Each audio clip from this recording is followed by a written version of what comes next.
welcome to Cambridge Regional College and to this very special edition of Question Cambridgeshire.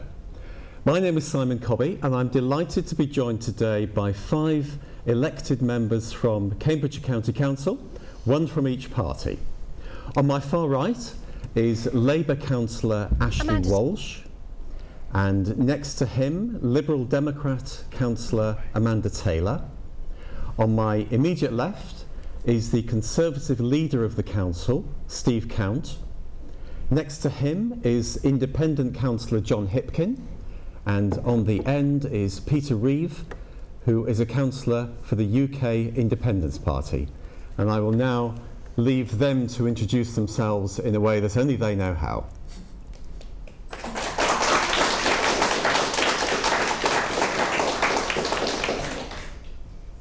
Strawberries and cream. Thank you. I enjoy watching tennis, which kind of goes with the strawberries and cream, and I like learning languages and travelling when I get the chance. Thank you. And reading and theatre. I think I'm Cancer. Thank you. Do we assume money's no object? Yeah. I'd like to have a better supply of low-cost housing. I'm Ashley Walsh and I'm a Labour councillor. Oh, it would definitely be fish chips and mushy peas and brown sauce. My favourite sport is rugby league because I'm from Yorkshire, hence why I like fish and chips, but my favourite hobbies are mainly reading. I'm Virgo. I was over-opinionated, rude, difficult, but I like to think hard-working. Ooh, equality, solidarity and community. I would like to make Cambridgeshire more equal. Too much prosperity is focused in Cambridge and not enough elsewhere in the county. I'm John Hipkin and I'm leader of the independent group on County Council, yes. Well, it would certainly include avocado and roast beef and Yorkshire pudding and a thick, rich gravy and vegetables cooked in garlic and not steamed. A hobby I'm involved in is gardening. I'm a very, very keen gardener. Sports, I enjoy cycling, if that's a sport. I mean, I cycle for pleasure as well as functionally. So, yes, I think I would call myself a cyclist. Aries. I'm the ram, which means I burst into situations and do impulsive things, but I'm also a strong leader, like Fidel. What was I like at 17? Well, I was handsome, intelligent, and over-preoccupied with getting to know the opposite sex. 3 words. Well, first of all, I think in 3 words, people before politics. I think I would like to see more of the prosperity of the south of the county, that is to say Cambridge and South Cambs, which are hugely prosperous, among the most prosperous in the country, spread to include parts of the county which are disadvantaged, such as Fenland and East Cambridgeshire.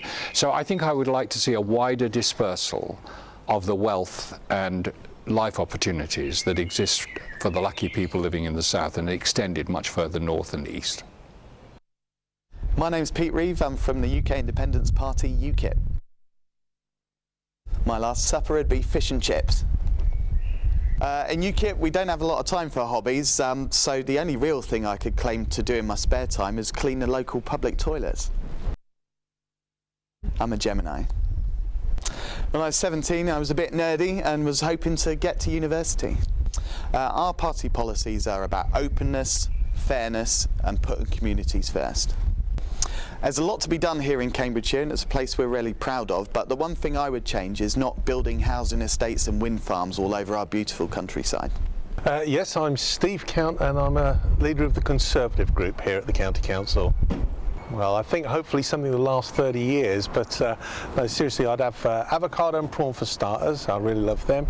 Spaghetti bolognese and garlic bread for a main, and for afters I'd have profit rolls, and I'd see how long I could make that last. Yes, I enjoy playing golf, although I must admit with the time I have, I play it extremely badly. I'm Aquarius, but I don't put much store by that sort of thing. But that's typical for an Aquarius. Freedom to improve.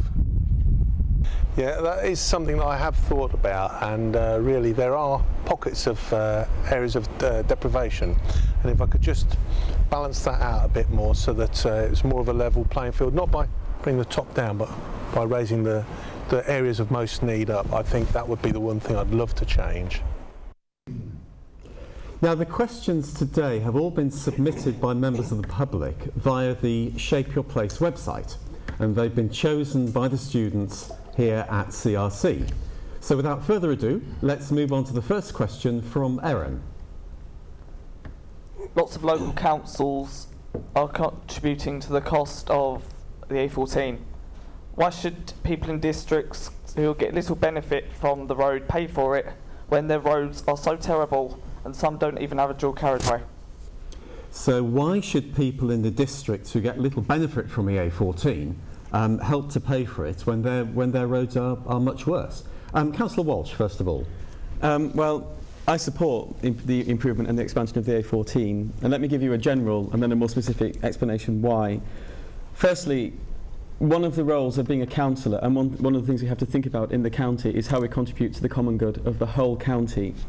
Now, I'm happy to pay taxation and pay my taxes to help schools in Fenland because I believe in improving the common good of the county.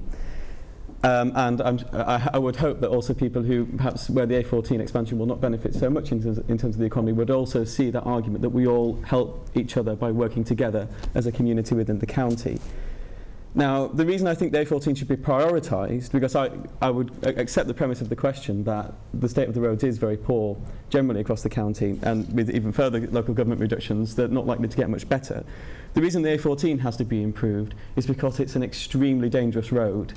You only have to tune into Radio 2 on a random evening of the week and you'll hear it come up 2 or 3 times. And it's also choking off the growth of Cambridge and the region. And if we want to make the county richer, we have to unleash the economic potential, the huge economic potential of Cambridge and the city, connected to the university, connected to the science park and all of the research development that's happened. Now, we do also need to improve the roads across the county, but we have to unleash Cambridge first. Thank you. Amanda Taylor, would you agree with that? No, I think it's a very good question. I don't think local councils should be paying towards the cost of the A14. I would say that it's very important that it is improved because of the thousands of accidents that we're seeing all the time. But it's a national road. Motor traffic on the A14 is going from the Midlands over to the East Coast. And as a national scheme, I think that money should be paid for by national government. Effectively, we're being asked to pay twice. And also, it won't actually bring extra prosperity everywhere in Cambridgeshire. Indeed, I've heard from some of my county colleagues that it's probably going to cause extra congestion and traffic problems elsewhere. Another thing I would like to say about the A14 is that rather than just for motor traffic from all over the country, I would like to see more attention given to pedestrian and cycle tracks along it, because by definition I think the motor traffic is from all over the country, unless you're Bradley Wiggins and you can cycle from the Midlands, which I don't think many people are. So I think, if there do have to be any local contributions, then they could be put into local travel patterns for cycling and walking. Now, Steve Count represents part of the town of March in the Fens, so maybe Steve has a different view. Yes, thank you, Simon. I think the starting off premise is the A14 needs an upgrade. There's no two ways about that. It was on the table before the last election for a possibility of a 3-lane almost motorway standard all the way through, and due to spending cuts that got taken down, and the Conservatives lobbied very, very hard to get that back on the table. I mean, if you look at the accidents that happen on that road, it's absolutely vital that we got that back on the table. Now, when it came back on the table, the government made it very clear that they was only going to put so much money towards it on a much more restricted scheme. And the 2 elements that they wanted locals to accept was that there will be some local funding from all the districts, and the second part was that there would be tolling. So just like when you go on the continent or on the M6 by Birmingham, you'd actually have to pay a toll. Now, that was the only deal in town at that point in time, and we worked very hard with the government First of all, to see if we could get the local districts to agree with us and our money to put in, which we did do. But also, we kept telling the government that it was unfair to toll, because that would have meant that we're paying 3 times for it, locally, nationally, and through the tolling. Now, we were successful in getting the tolling scrapped, and you know, I'm really glad about that. But the element of the local area still having to pay for what is, as Amanda quite rightly says, a national scheme, it doesn't sit comfortably, but it was the only game in town. So, do we go ahead? I'm from Fenland. Would I agree with the Fenland District Council putting the money in? Yes, I would, because if it means that without that we couldn't get the A14 upgrade, it'd be a nonsense. Having said that, there are other parts of the county coming forward, like the A47. I'd love to see the A47 dualled all the way from Norwich right through inland, and only a fraction of that goes through Cambridgeshire and the north of Cambridgeshire. And we won't shirk at trying to divert money there when it comes to their turn, and we can get that in front of the government for an upgrade there. So I think it is just a case of being fair throughout the county. Now, there was a mention in the original question about the fact that some parts of the county don't have dual carriageways. So is that fair that one area gets a total upgrade and another one doesn't have a dual carriageway? Yes, it is, because what actually happens when these schemes are devised and people look at them, they don't just say, you know, it'd be nice to have one there. They look at the traffic flows and what would be the best benefit for all of them. And if making the A14 even safer, even in 3 lanes in some places, is of greater benefit than a dual carriageway elsewhere, that's where we've got to spend our money at the moment. I'd just like to pick up on one last thing, Amanda. At the moment, we're campaigning very hard to get a cycle track of the guided busway standard alongside the new modelled A14. So that's something that we're trying to get even more funding for at the moment, because if we can get these cycleways built, I'm all in favour of that. Well, let's stay away from the guided busway for the moment. But John Hitkin, what's your view on tolling as well as other issues? Oh, on tolling, I thought that was an extremely bad idea, and I'm glad that it's no longer on the table. But the question says, why should people who live in the districts pay for the A14 when they apparently are getting so little out of it? I think there are 2 main reasons. The first is because, as Ashley has already mentioned, it contributes to regional prosperity. This region suffers a huge infrastructure deficit. We don't have adequate roads and rail. So we will benefit enormously as a region from the improvements to the A14. If you're a Fenland farmer and you want to get your fresh vegetables to a Midland market in Birmingham in good time and arriving on time, you need to know that the roads are going to be reliable. So that's the first thing. The second thing is, the reason all of us should pay for the A14 is because we all have or know of people who have been injured, killed on that road. It is the most dangerous road in Britain. The latest figures from police sources indicate that there were 338 smashes on that road in the first 6 months of this year. There are 2 crashes a day on average.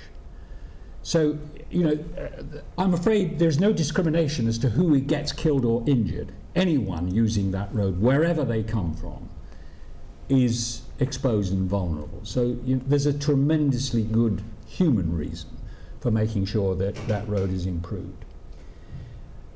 Those are the 2 reasons I would think substantially why everybody should contribute. But may I also point out that one of the great advantages of backing the scheme, which is the preferred scheme, is that Huntington, which is a beautiful market town and currently marred by that vast concrete viaduct that cuts across the town, that is going to be removed. And I think Huntington is going to become what it always should have been, a small, beautiful market town. And it's going to get rid of that huge road going right through the middle of it. It will be diverted much lower to go across country, and Huntington will be free of it. So there are advantages for people who live in the districts. Huntington district people will benefit enormously. Just out of interest, can we have a quick show of hands in the audience who either uses the A14 or knows of it by its reputation. That, I think, is about 98%. So unsurprisingly, it affects everybody in this room and probably everybody watching as well. Peter Reeve. Yeah, the simple reality is, and it is a very, very good question, the simple reality is that what we've heard around this table isn't quite the full picture. When this was being negotiated with government, and I think everyone agrees that the A14 needed improvement, that the government has underinvested in it for years. Both Labour and Conservative governments in the past have put forward, teased us even, with the proposal that they would upgrade it, and then withdrawn it post-election. And we've heard this time and time again, and here we are coming into another election with another big proposal on the table. So it's underinvestment from central government is the key theme, over-promising, under-investing in Cambridgeshire, and that's a key theme throughout. I don't think Steve has been quite robust with looking at the statistics and how councillors voted when we were discussing tolling. UKIP, during the negotiations, put forward a motion opposing the tolling element of the proposal, and the Conservatives voted against us, saying that it was impossible to get the A14 scheme delivered without tolling. So we lost that motion because of the Conservatives, and a very big message came from Cambridgeshire Conservatives, which was that they will sacrifice the tax-paying public in favour of getting the A14 in place because the politicians were hoodwinking them, is our opinion. We opposed it. We've been very vocal about opposing it. And I think a big element of the reason it was delivered without tolling was those campaigners outside of local government and Cambridgeshire County Council who were vehemently opposed to it, the businesses that were supporting us. And also the electoral success of UKIP in the polls, terrifying government, suddenly meant that senior people were suddenly looking at what are these things that UKIP are doing. One of those things was our absolute opposition to tolling on the A14. And the real big thing that's been missed from this conversation, and I don't think that district councils should be paying for this, certainly councils like Fenland should be putting their taxpayers' money into the services they deliver, not into government projects. But the real big issue here is nobody in Cambridgeshire is going to feel the benefit of any A14 improvement, because the real facts behind this is about housing. It became very clear that the huge housing growth that the Conservatives and other parties have been proposing across Cambridgeshire, massive new towns such as Northstowe, would not be delivered unless the A14 upgrades were put in place. So by the time the upgrades actually come into place, we will find the A14 is a much worse road and will be a much worse road even than it is now. And that is an appalling shame. And that's why UKIP is absolutely opposed to having housing growth without infrastructure improvement. John Hipkin, I saw you flinch there when Peter Reeve said nobody would benefit from the upgrade of the A14. Yes, I am flinching because we're all part of a national economy, we're all part of a regional economy. And road and rail are like the arteries of the human body. They're very comparable. But by the time the A14 comes, congestion will be even worse. I think you had a long and controversial say. So these are the arteries, and we have to make sure that the blood is flowing through them satisfactorily if the whole organism is to be kept healthy. And that's the analogy I would make with the economy. And may I just say one more thing? This project of the improvement of the A14 is going to cost, I'm going to put it this way because I don't understand big numbers very well, £1,500 million, £1.5 billion. Local authorities will be contributing 2 or 3% of that amount. So local taxation will contribute 2 or 3% of the total. So, the government has said this is such an important national project that we're prepared to put in, which, for investment in infrastructure is almost unprecedented. We're prepared to put in £1.5 billion. That sends its own message. That's because the government represents the nation, and the nation knows that this is a good scheme. Steve Count, just briefly, do you accept that from what Peter Reeve said, that the Conservatives in Cambridgeshire are as much to blame as the Conservatives in national government? No, not at all. We did vote for tolling though, Steve, that's a fact. I think you've had your say. I believe it's my turn. When you said we voted for tolling, no, we didn't. We voted against your motion to scrap tolling at that point in time. Absolutely. And what you're trying to do is confuse what actually happened on that day with the facts that were presented to us now. The motion put forward at that point in time would have scuppered the entire A14, and we defeated that motion quite rightly because we needed the A14 to be alive and happen. What happened subsequently, whilst you was crowing about having been defeated on this anti-tolling thing, was the Conservatives carried on working with a group of a lot of support to get that tolling element removed. And we have been proved right. We have been proved right by not accepting your motion and carrying on working behind the scenes with the government. We've been proved right that we have been able to remove the tolling element, which I'm absolutely delighted about. So let's not muddy that water. The other element about this, about promises being made before and after elections by the Labour Party, by the Conservative Party, you're ignoring the fact of a massive worldwide recession that happened around the point prior to the last election. And the amount of expenditure going out at that point in time could not be continued. And grown-ups have to make grown-up decisions, and sometimes that means that things don't happen. But you accept promises were made and then broken. For what I think what this proves more than anything is that the A14 is and always will be a very controversial subject. Yeah. I think it's time for another question, I think from Grace.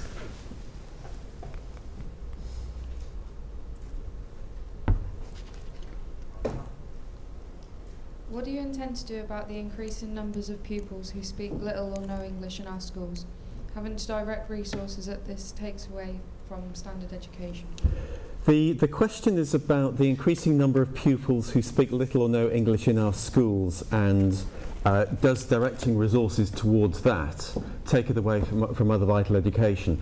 This is certainly an issue in the Fenland area of Cambridgeshire with the influx of Eastern Europeans, probably less so in the south of the county. But Amanda Taylor, what would you say about that?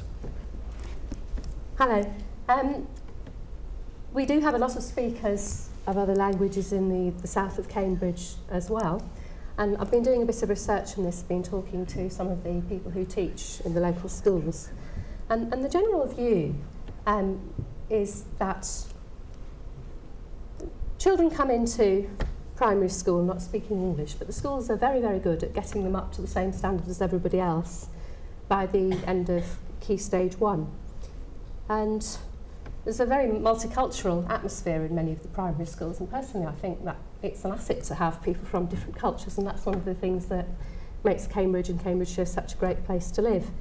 But also in terms of attainment, the children who have learnt English as another language, who speak a different home language, actually turn out doing better. So it's quite good for the school league tables, pushing the schools up the league tables, and also giving all the pupils at the school and an insight into other cultures. As far as paying for it is concerned, the general practice is for extra teaching assistants to be supplied for those children who need to have their language skills developed. And one of the ways many of the Cambridge schools are dealing with this is the pupil premium, which is one of the initiatives of the government that allows funding to be directed towards particular needs for children who qualify for free school meals, who are very often the children who have the language issues. I think that's the way in which the money is used positively to enable those children to reach their full potential. Peter, Ashley Walsh, I saw you smile. I'm not sure if it was in frustration, but what would you say to that? I always listen to Liberal. I imagine Liberal Democrats are very proud of the pupil premium because they need something to show the public that other than the prospect of ministerial cars, as to why they bother going to coalition at all. And frankly, the question is very astute because the question points out that we have ever declining resources in schools. The Tories and Liberal Democrats in government are cutting education.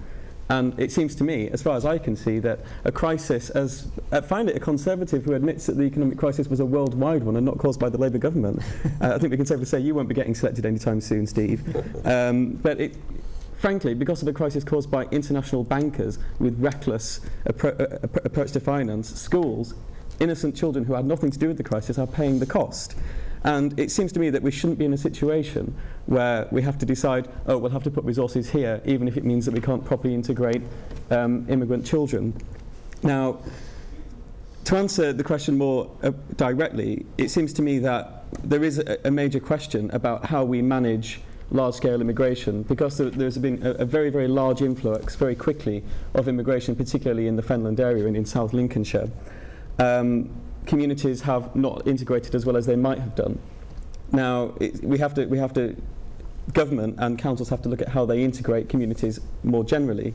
But then when it becomes a question for schools and teaching. Now, Amanda is quite right to say that when immigrant children learn a second language, they tend to perform better academically, because learning a language is difficult, and it sets you up very well educationally, and you tend to flourish. All the more reason to encourage that kind of integration. We need to make sure that there is enough money, that we're not having to prioritise different levels of pain in order that we can have what schools should be, proper investment for our future. Peter Reeve, would you agree that the bankers were to blame partly for the lack of education resources? I certainly would, but the real problem behind even the bankers is the politicians. And let's not forget that the bankers only work to rules that politicians make. I'm certainly not. You're a councillor. And in response to what is actually a very well-worded question, much better than I've heard most politicians put it, we talk in council very often about students who have English as a second language, and that question highlights, I think, the reality, which is very often English isn't even the second language for many of these children coming into our schools. In Cambridgeshire, we suffer wildly in education from having very low government funds coming into Cambridgeshire, dramatically low, on the basis they only look at a county-wide picture. So the affluence of South Cambridgeshire and Cambridge City really drives the trend that Cambridgeshire doesn't get funded as well as it should, and that impacts those northern areas. Fenland and Huntingdonshire schools are massively underfunded, even without the social tensions and the immigration problems they face. We in UKIP are very clear, very simple, very honest. We don't see why this government is paying £50 million every single day to be a member of the European Union. That money should be invested in things like education in our country, even in the A14, to pick up the earlier question. That's money that's being wasted and squandered. We think immigration, which is what the question's actually all about, and I've not heard the word brought up properly around the table yet. Immigration needs to be treated honestly and debated honestly. We currently have a two-tier immigration system. If you are born outside of the European Union, even if you come from the Commonwealth, it is actually a very tough standard to get into this country. I'm helping a number of people who are trying to get their family into the UK and struggling very, very hard because the rules are actually very tight. Yet if you happen to be lucky enough to be a first-class migrant because you were born within the European Union, you literally just jump on the bus and come to the UK without question of whether you have the skills we need for our economy and for businesses, or even if you can integrate properly. And we in UKIP, again, are controversially very clear, nobody should be migrating into the UK if they can't speak English. We're straying a little bit away from the education issue here. But it is key to the education Would you agree that resources are better directed at the schools rather than teaching English as an additional language? I would say I agree with Ashley actually. Many of these children come to these schools and bring a lot with them, a lot of the cultural benefits, the wider benefits to the school. Let's not underestimate that, but when government is so badly funding Cambridgeshire schools, the increased tensions of children not being able to speak English when they're in there without any real additional funding is catastrophic to many of these schools, especially in Wisbech and Fenland and places like that. Peter, thank you. I sense John Hipkin wants to get a word in here. Well, I do, actually. First of all, can I just nail one particular delusion which has affected Peter, and that is that a party which calls itself a party, which has got a number of MEPs going to Brussels and living off the expenses that Brussels pays, a number of candidates in key seats for the next election, has just won a whole batch of local authority seats, local elections. But we're not politicians. Nonsense. You're hard into the game, and you're in for a temporary winning streak. But one of the things Peter said was that let's be honest about immigration. Fine, I'm going to be honest about it. I welcome those immigrants to this country who come here to work, because they are, in most cases, doing work which we find it very, very difficult to find indigenous workers to do. You know, if it's a matter of getting up into a cold fenland landscape at 7 o'clock in the morning to gather fruit and vegetables, and if Poles and Czechs are prepared to do that, and they do it skillfully, and they do it honestly, they put in a really good day's work, and the fenland farmers agree that they're good workers and they want to employ them and they'll go to great lengths to get hold of them, then I say that's good enough for me. If the farmers find that the agricultural industry benefits from immigrants, then I say welcome to the immigrants. And I also say, if we're going to say welcome to the immigrants, we say welcome to their families, because they're not service people, they're not military. These are other Europeans like ourselves, and they're entitled, because they're European, to bring their families here, and if they bring their families, they bring their children. And Steve Count, where do you think educational resources should be targeted? Well, like Amanda said, there is a pupil premium to assist those that don't have English as their first language. I believe it's £750 for up to 3 years, that assists them to bring their attainment up to a standard where they can move on. And as was mentioned earlier, their actual attainment levels afterwards, they actually do very well. They come out of education with higher standards. There was a massive report hit the news yesterday that clearly identified that poorer families from white backgrounds do less well than poorer families from ethnic minority backgrounds. Absolutely. And that was quite disappointing to read, because the school and the education facility cannot be the sole responsibility there. So it's got to be something to the background that's going there. But also, educational facilities, their funding comes through actually attracting pupils, which comes through their attainment grades, and they have satisfactory ratings, Ofsted, etc. And those are helped by higher attainment. So again, they do better if they have people that do well. So we have seen this time and time again.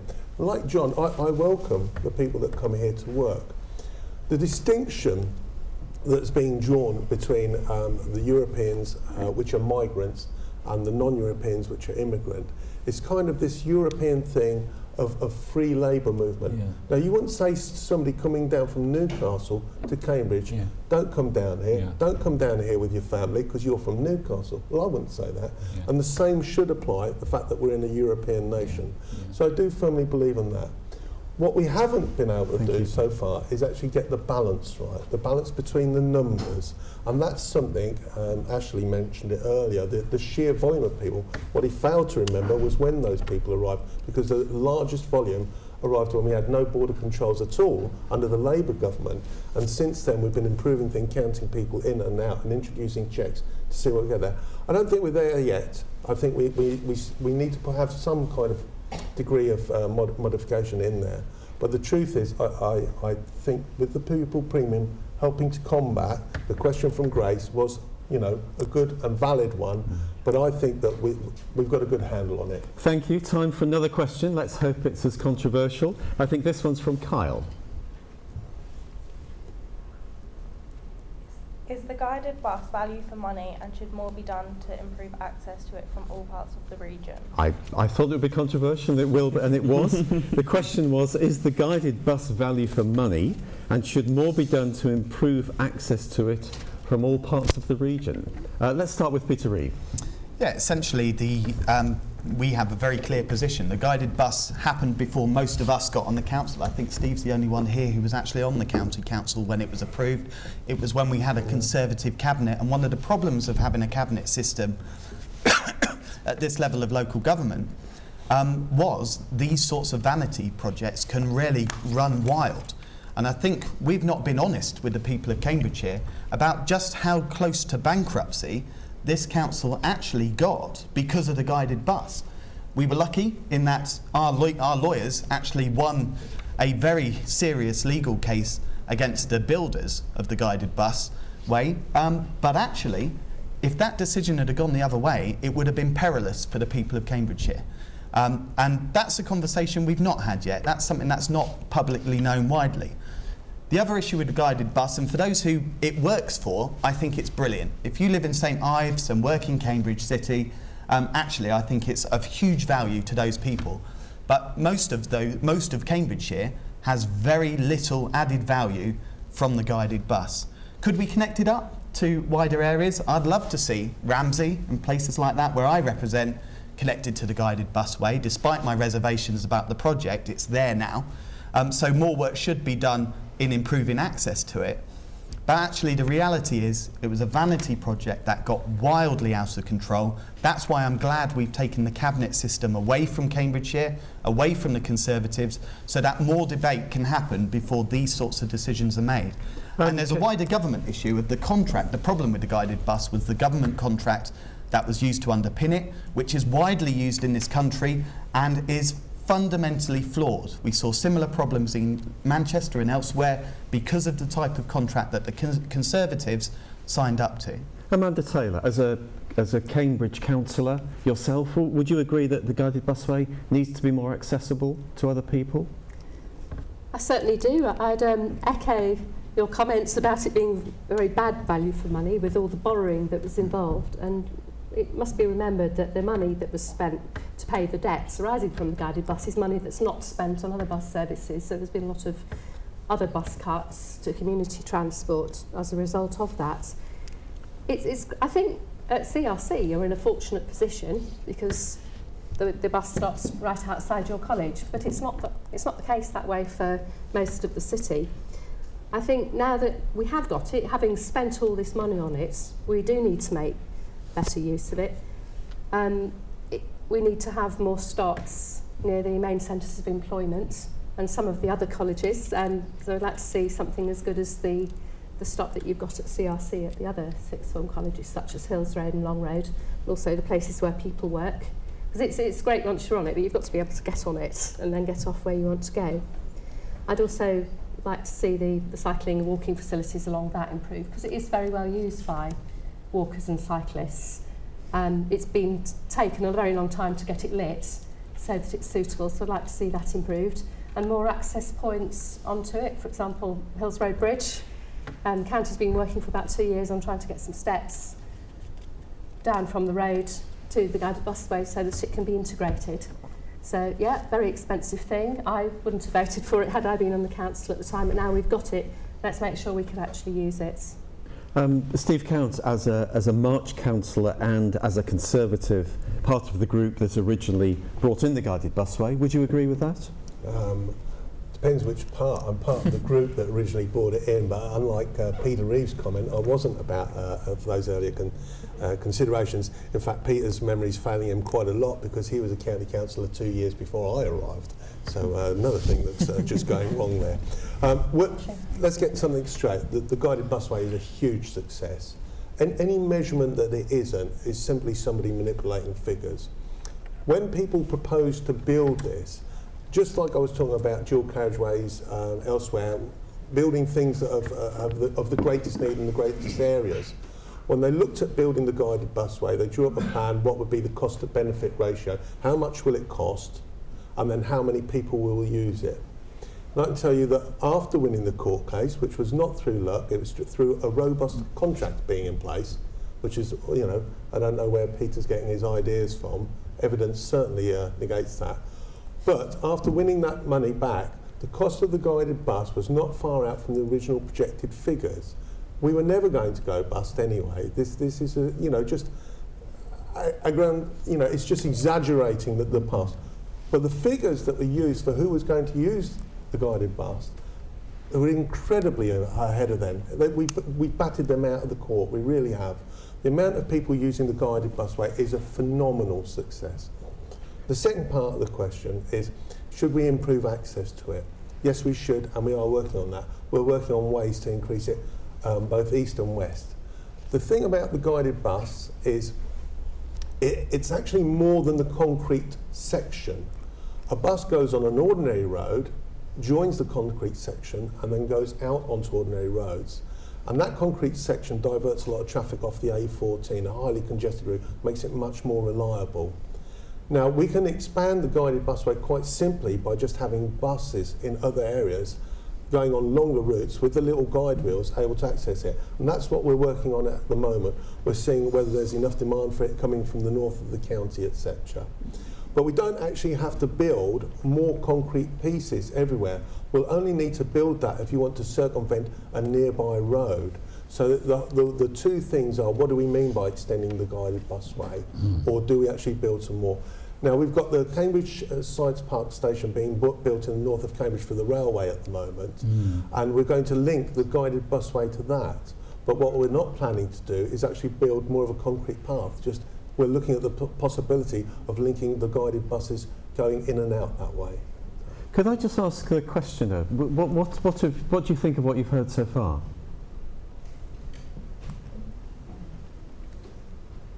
I think I would probably, I live all the way in Bury St Edmunds in Suffolk, and if the guided bus was run there I would use it a lot because I use it from the train station to college every day, and it is really helpful. I tried using Park and Ride and the other town buses and I got lost a lot of times. So I do really like using the guided bus, although I do think it is quite expensive. Ashley Walsh, over to you. Well, I suppose the first thing I would say is that over recent years, governments and councils of all political colours have had this obsession with private contracting for major public works. And it seems to me, I've certainly not seen my own party front bench eye to eye on this issue. It seems to me that this can prove more costly in the long run, and it certainly has in the instance of the guided busway. If you'll pardon the pun, it seems to me that the Tory County Council was taken for a bit of a ride on the issue and let the costs spiral and spiral out of control. We read in the Cambridge News or in the local press daily about the quality of the rivets that were used, about unevenness on the track.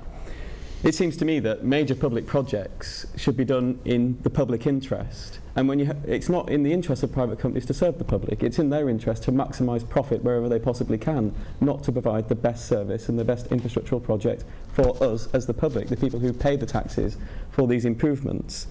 I think that as a country, now, especially now that finances are not what they used to be, thinking about inefficient and wasteful contracts is something we perhaps need to stop doing. Now, as to the second part of the question, as to improving access, it was partly mentioned by Steve, and then also, and John nodded his head. There is another thought that we need to think about, and that's the quality of rail. When the guided busway was being debated, I've only been on the county council since last year, but when the debate happened, often the argument was put, we should invest in rail rather than bus. And it would seem to me that if we are going to have new infrastructure investment, major infrastructure investment, we should focus first on rail. Wisbech needs to be connected to March, most obviously. We need to increase our connections with the west of the country. Again, that southern county growth hub, huge potential, needs to be connected better to the west of the country, to the Midlands, and also out towards Suffolk and areas like that. It would seem to me that that's something that should be our first priority. Thank you. Councillor Hipkin, would you agree that it ought to be better connected as a Cambridge councillor? Yes, I do. I mean, what was said at the beginning of the discussion of an earlier question was that when we were reviewing our statements there on the videos, which I thought were brilliantly done, everybody seemed to be saying that we should be spreading the prosperity of southern Cambridgeshire to the outer reaches of the county, and particularly to the fens. And this gives us an ideal opportunity for this. I mean, I think a lot of people are very wise after the event. The guided bus was a prototype project. It was a huge experiment as well as being a piece of infrastructure. And yes, probably it could have now be done more cheaply. But you know, the same could be said about Concorde, which was a great British aircraft and cost fantastic sums of money and was the most beautifully created thing, but didn't become economically viable. So it was a prototype. Now, where should it be extended to? Well, to the fens. We have a wonderful disused rail connection between Somersham and Chatteris. We need a connection between Chatteris, March and Wisbech, and we need an extension. We need a rail line probably between Wisbech and the main Kings Lynn to Cambridge line. That, I think, If we could really improve transport links to the Fens, the houses could be built there at the same time as part of a strategic plan for the revitalisation of the Fens. So good transport links, lots of additional housing, employment being taken out there. You could see in your lifetime, not mine, but in your lifetime, the regeneration of one of the poorest regions of Europe. Thank you. Let's move away from transport, and I think we have another question from Kyle. Less and less young people are voting in elections. I didn't know to vote for, so I didn't vote. Why don't students get taught about politics? A very good question. Fewer and fewer young people vote in elections. Why isn't politics taught? And perhaps most importantly, how can these politicians encourage more young people to vote? Steve Count. Thank you for that, Kyle. Like you, I'm disappointed that the amount of people voting, the younger people, is generally decreasing. I'm quite passionate about politics. I came into it quite late in life, but once in, I got the bug. Somebody was saying the other day that they don't care about football. It's World Cup at the moment. A lot of people don't care about football, but if you don't care about football, it will make no difference to your lives at all. But if you don't care about politics, your lives will still be affected. Governments, councils will still make changes to your lives with or without your participation. And that's why I really urge you all to be involved.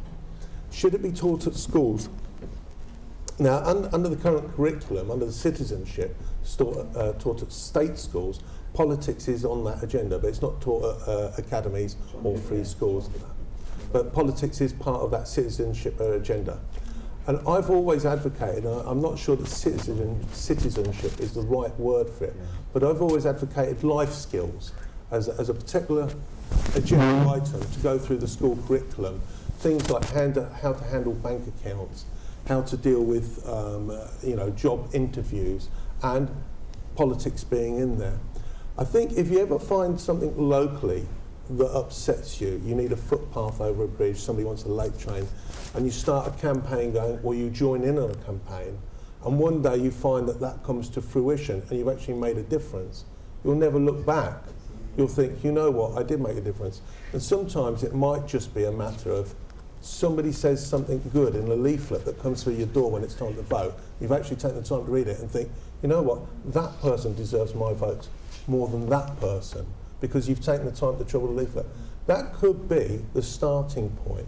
And I really urge you all, whoever you're going to vote for, to look at those leaflets, look at what people have got to say, and actually do dive in and experience politics. Peter Reeve, how would you encourage more young people to vote? Thank you. I actually agree with Steve on this one. There's a lot more that schools can and should do to equip students for life, not just for academic education. And teaching about the importance of voting is absolutely part of that, as well as the other things Steve's mentioned about how to pay your mortgages, how to set up a business. We want to encourage all of that as a basic part of normal education throughout school life. We're quite proud as a party of our impact on voting. Love us or hate us, you know, we're a controversial party, but one of the impacts of this huge rise in UKIP, remembering we got a quarter of the national vote in the last local election and just under a quarter the year before. So we've got a very stable and rising vote. A third of our vote comes from the Conservatives, which most people, former Conservative voters, most people acknowledge.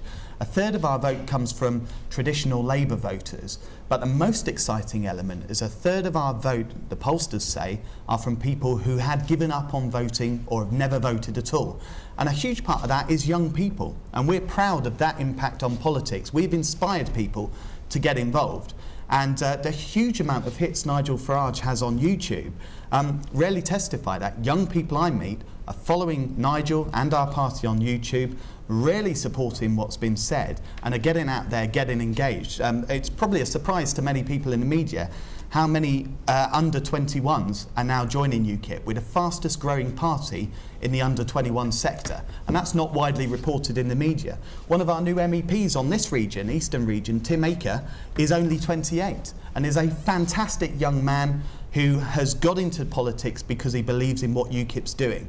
And we hope to encourage that as much as we can. Whoever you vote for, Don't moan about politicians, don't moan about what your local council or government are doing. We in UKIP are saying, come out there and don't just vote. Come and join us, stand as a candidate and stand up against these politicians. Ashley Walsh, I think, is by quite a long way the youngest person around the stage. How do you and the Labour Party engage with younger people? I'm sure some of the councillors here are young at heart, but well, I did have a pre-prepared question, but Peter's answer, let's be realistic. Parties of all colours have gone into elections and offered things that they didn't think they could deliver. All parties have done it, and it's a disgrace, and I can see why people are upset at politicians. There are two particularly bad suspects for this, though. The Liberal Democrats went into the election arguing with our economic policy, saying that we were right not to cut as quickly as the Conservatives wanted to cut. They went into the election saying that they could afford not to get rid of tuition fees and not to triple them. UKIP offers a la-la land politics. We've had somebody here who wants to reduce taxation while investing in improving the guided busway and improving railway infrastructure. Actually, you can't do both, we've explained Peter. our financial policy, and it is all costed, so that's completely. And we also have well, let's try another. But we also have a party that wants to say that it wants to increase equality in the country, whilst it wants to reduce taxes for millionaires and increase taxes on the poor through a flat tax. Now. And that's not the impact that flat tax is. I think you'll find it is. I think we're straying slightly away from encouraging young people to vote. The point is this. This is why young people. No, it's not. The point is this. Ask yourselves, why is it that governments of any colour have first decided when they make cuts to make cuts on our age group? Why did a Labour government increase tuition fees? Why did this government increase tuition fees? Why has this government cut educational maintenance allowance? It's because we don't vote.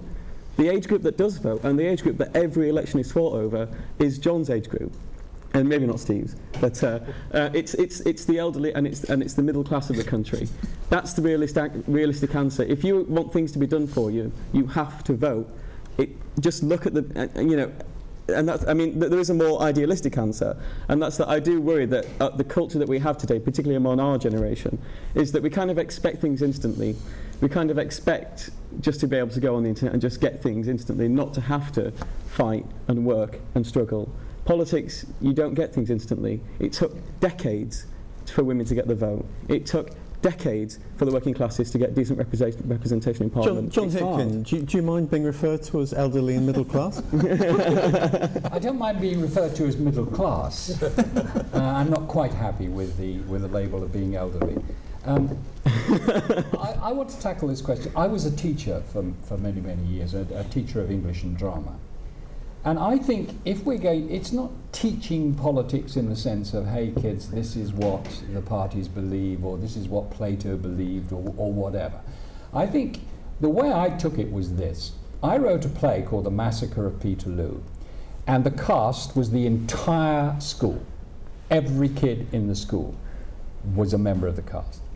And they reenacted, night after night, the massacre of Peterloo, when people in Manchester gathered at St. Peter's Field were cut down by the yeomanry, and they wanted nothing more than the vote. And night after night, Henry Hunt, a boy playing the part of the main speaker, walked amongst the dead and dying, weeping at the sorrow and loss that he witnessed around him. Now, that group of kids in that school learned that people died for politics, for political ideals. I don't know whether they are voting today or not, but there's no question they know that politics is a serious business, and if they don't vote, they only have themselves to blame if certain people exploit that lack of interest. And believe me, there are plenty of people around wanting to exploit the indifference of many, many people in this country on political questions. Amanda Taylor, do you think young people are voting or not? I think it's a general problem. I think there's fewer people voting in all age groups, but probably more so amongst the younger age group. Now, I'm going to try and answer the question here, because I think some of the speeches have been attacking on all sides, but I'm going to address the question of why we should vote. It is about decisions that are made about you and your future and the communities that you live in at a local level, so I would urge you to do so. if you're lucky, you might get leaflets from the local people who are standing in your area, but it's also possible to follow the political parties online. Each of the main parties puts their manifesto on a website at election time, so you can see what their priorities are. As you know, most of us are also on Twitter. I think most of us have got a bottle here, so you can follow your individual councillors, see whether they're any good, see if they're active, contact them if you've got a local idea. I would echo what Peter said, it's not just voting, it's actually keeping in touch with your politicians and telling them what you want them to do, so that's getting petitions up, a message for all you young people there. I think we've time for one last question from Sadie.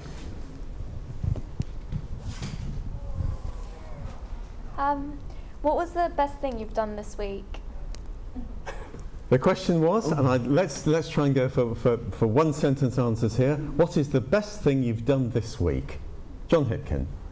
I wrote an email to one of my children to whom I haven't been in touch for too long, and it got a telephone call and we had a loving conversation and it was amazing.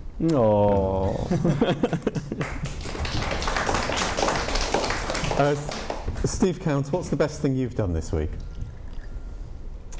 I went last night to the Houses of Westminster, to the Churchill rooms, to look at the unveiling of a new possible strategy for releasing the growth of the counties. For a little while now, we've seen both this government and former governments have focused a lot of their time and effort on cities, because cities are very easy to deal with, and we're quite lucky in Cambridgeshire because we are both a county and a city. But some people around the country have realised that if you focus everything on the cities, the counties are getting pretty much a raw deal. So don't stop focusing on the cities, but focus on the counties as well. Ashley Walsh, what's your crowning achievement of the week? Surely this.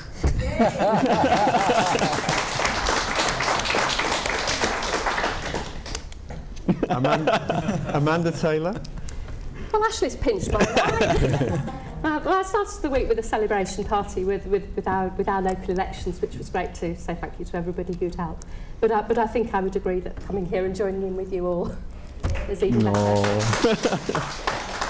And finally, Peter Reeve.